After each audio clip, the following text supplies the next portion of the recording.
প্রিয় ক্লাস 9 অর্থাৎ নবম শ্রেণীর ছাত্রছাত্রীরা, তোমরা যারা হাতে গোনা মাত্র একটা দিন পড়ে ক্লাস 9 এর সেকেন্ড ইউনিট টেস্টের বাংলা পরীক্ষায় অনেক ভালো রেজাল্ট করতে চাও, তোমরা ভিডিওটি একদম কেটে কেটে না দেখে শেষ পর্যন্ত দেখতে থাকো। কেননা আজকের প্রশ্নপত্রে তোমরা যে যে প্রশ্নগুলো দেখবে প্রত্যেকটা যদি রেডি করতে পারো, তাহলে এই প্রশ্নপত্রটি থেকেই সেকেন্ড ইউনিট টেস্টের বাংলা পরীক্ষায় তোমরা অনেক প্রশ্ন হুবহু কমন পেয়ে যাবে। তো কাজেই বারবার বলছি, তোমরা যারা সেকেন্ড ইউনিট টেস্টের বাংলা পরীক্ষায় অনেক ভালো রেজাল্ট করতে চাও, তোমরা ভিডিওটি একদম স্কিপ না করে শেষ পর্যন্ত দেখতে থাকো। তো চলো দেখে নেওয়া যাক কি আছে। একের দাগে সঠিক উত্তরটি নির্বাচন করো। অর্থাৎ তোমাদের বাংলা প্রশ্নপত্রে একের দাগে 8টি এমসিকিউ প্রশ্ন থাকবে। 1.1 দাগে আছে অজস্র চুলের ঝুমা ঝরে। তো এক্ষেত্রে উত্তর গয়ের দাগের অপশনটি, অর্থাৎ হিজলে কাঁঠালে জামে। তোমরা দেখতে পাচ্ছ উত্তরটা কিন্তু নীল কালারে আমি করে দিয়েছি। এরপর 1.2 এর দাগে আবহমান কবিতাটি কোন কাব্যগ্রন্থের অন্তর্গত? তো তোমরা প্রত্যেকে জানো, এক্ষেত্রে উত্তর দেওয়া আছে গয়ের দাগের অপশনটি অন্ধকার বারান্দা। এরপর 1.3 রাধারানী কি ফুলের মালা গেঁথেছিল? তো এক্ষেত্রে উত্তর ঘয়ের দাগের অপশনটি, অর্থাৎ বনফুলের। তোমরা দেখতে পাচ্ছ নীল কালারে কিন্তু উত্তরগুলো করে দেওয়া আছে। এরপর 1.4 এর দাগে নারীকুলের রত্নবিশেষ হলেন? তো এক্ষেত্রে উত্তর কোয়ের দাগের অপশনটি, অর্থাৎ Mrs severe. Mrs সেভিয়ারকে Swami Vivekananda কিন্তু নারীকুলের রত্নবিশেষ বলেছিলেন। এরপরে দেখে নেব 1.5 এর দাগে পক্ষী বিজ্ঞানীদের সম্মেলনের চেয়ারম্যান ছিলেন? তো এক্ষেত্রে উত্তর কোয়ের দাগের অপশনটি, অর্থাৎ গ্রেনফেল। এরপর 1.6 এর দাগে উর্দু সাহিত্যের মূল সুর কোন ভাষার সঙ্গে বাঁধা? তো এক্ষেত্রে উত্তর খয়ের দাগের অপশনটি, অর্থাৎ ফরাসির সঙ্গে। এরপর 1.7 জোছনা শব্দটি হলো? তো এক্ষেত্রে উত্তর খয়ের দাগের অপশনটি, অর্থাৎ অর্ধ তৎসম শব্দ। এরপর 1.8 এর দাগে ক্রিয়ার কালমোট? তো এক্ষেত্রে উত্তর কয়ের দাগের অপশনটি, অর্থাৎ 3 প্রকার। এরপরে দেখে নেব 2 এর দাগের প্রশ্নগুলি। তার আগে বলে রাখছি, প্রশ্নপত্রে যে যে প্রশ্নগুলো দেখছো প্রত্যেকটা প্রশ্ন তোমাদের সেকেন্ড ইউনিট টেস্টের বাংলা পরীক্ষায় আসার মতো, তাই এখান থেকে প্রত্যেকটা রেডি করবে। আর তোমরা যদি চাও এইরকম আরও অন্যান্য সাবজেক্ট যেমন ইতিহাস, ভূগোল, জীবনবিজ্ঞান, ভৌতবিজ্ঞান, এই সাবজেক্টেরও গুরুত্বপূর্ণ ভিডিওগুলি সবার আগে তোমার কাছে পৌঁছে যাক, তারা অবশ্যই এই রিয়াজ টিউটোরিয়াল চ্যানেলটি সাবস্ক্রাইব করে পাশে থাকা বেল আইকনটি প্রেস করে রাখো। কেননা আগামী 2-1 দিনের মধ্যে আমি বাকি সাবজেক্টগুলোরও সাজেশন চ্যানেলে নিয়ে আসব, তাই অবশ্যই চ্যানেলটি সাবস্ক্রাইব করে রাখবে। এরপরে দেখে নেব 2 এর দাগে কি আছে। কম বেশি 15টি শব্দে উত্তর দাও। অর্থাৎ 2 এর দাগে তোমাদের 8টি 1 নম্বরের প্রশ্নের উত্তর থাকবে, প্রত্যেকটারই উত্তর করতে হবে। দেখে নাও 2.1 এর দাগে কি আছে। নব নব সৃষ্টি প্রবন্ধে কোন দুটি ভাষার শব্দ বাংলা ভাষায় সবচেয়ে বেশি প্রবেশ করেছে? তো এক্ষেত্রে উত্তর দেখতে পাচ্ছ নীল কালারে করা আছে, আরবি ও ফরাসি। এরপর 2.2 এর দাগে আকাশে 7টি তারা কবিতায় কবি কোন কোন গাছের নাম উল্লেখ করেছেন? উত্তর হিজল, কাঁঠাল, জাম ও বট গাছের নাম। এরপর 2.3 এর দাগে প্রফেসর শঙ্কুর পোষা বিড়ালটির নাম কি? উত্তর নিউটন। 2.4 এর দাগে হিন্দি সাহিত্যের বঙ্কিমচন্দ্র কাকে বলা হয়? উত্তর মুন্সী প্রেমচাঁদকে। 2.5 এর দাগে স্বামী বিবেকানন্দ কাকে কত তারিখে চিঠি লিখেছিলেন? উত্তর মিস মার্গারেট এলিজাবেথ নোবেলকে 1897 খ্রিস্টাব্দে 29 জুলাই।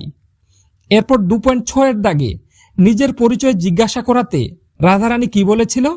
উত্তর রাধারানী বলেছিল যে সে একজন অতি দুঃখী মানুষের মেয়ে এবং তার আর কেউ নেই, কেবল তার মা আছেন। এরপর 2.7 এর দাগে উপসর্গ ও অনুসর্গের মধ্যে একটি পার্থক্য লেখো। তো এক্ষেত্রে উত্তর উপসর্গ শব্দ বা ধাতুর আগে বসে, কিন্তু অনুসর্গ বিশেষ্য বা সর্বনাম পদের পরে বসে। এরপর 2.8 এর দাগে খণ্ডিত শব্দ কাকে বলে? তো এক্ষেত্রে উত্তর কোনো দীর্ঘ বা পূর্ণাঙ্গ শব্দের অংশবিশেষ বাদ দিয়ে সংক্ষেপে করে গঠিত নতুন শব্দকে খণ্ডিত শব্দ বলে। তো বন্ধুরা, 2 এর দাগে যে 8টি 1 নম্বরের প্রশ্নের উত্তর দেখলে প্রত্যেকটাই গুরুত্বপূর্ণ আসার মতো, পারলে এইগুলা প্রশ্ন খাতায় লিখে রাখতে পারো। এবং তোমরা যদি চাও এরকম আরো বাকি সাবজেক্টেরও গুরুত্বপূর্ণ ভিডিওগুলি তোমার কাছে পৌঁছে যাক এবং সেগুলি ফলো করে তুমি ভালো রেজাল্ট করতে পারো, তার জন্য অবশ্যই চ্যানেলটি সাবস্ক্রাইব করে পাশে থাকা বেল আইকনটি প্রেস করে রাখো, বারবার বলছি। এরপরে দেখে নেব 3-এর দাগে। তো দেখে নাও 3-এর দাগে কি আছে। কম বেশি 60 শব্দে যে কোনো একটি প্রশ্নের উত্তর দাও। অর্থাৎ 3-এর দাগে তোমাদের 3 নম্বরের 2টো প্রশ্ন দেওয়া থাকবে, একটার করতে হবে উত্তর। প্রথমে আছে তোমাদের কবিতা থেকে প্রশ্ন 3.1-এর দাগে। নোটে গাছটা বুড়িয়ে ওঠে কিন্তু মুড়োয় না, নোটে গাছ কিসের প্রতীক? সে বুড়িয়ে গেলেও মুড়োয় না কেন? খুবই গুরুত্বপূর্ণ প্রশ্ন, এটা ভালোভাবে রেডি করবে। এরপর 3.2-এর দাগে কেশবতী কন্যা যেন এসেছে আকাশে। কেশবতী কন্যা কাকে বলা হয়েছে?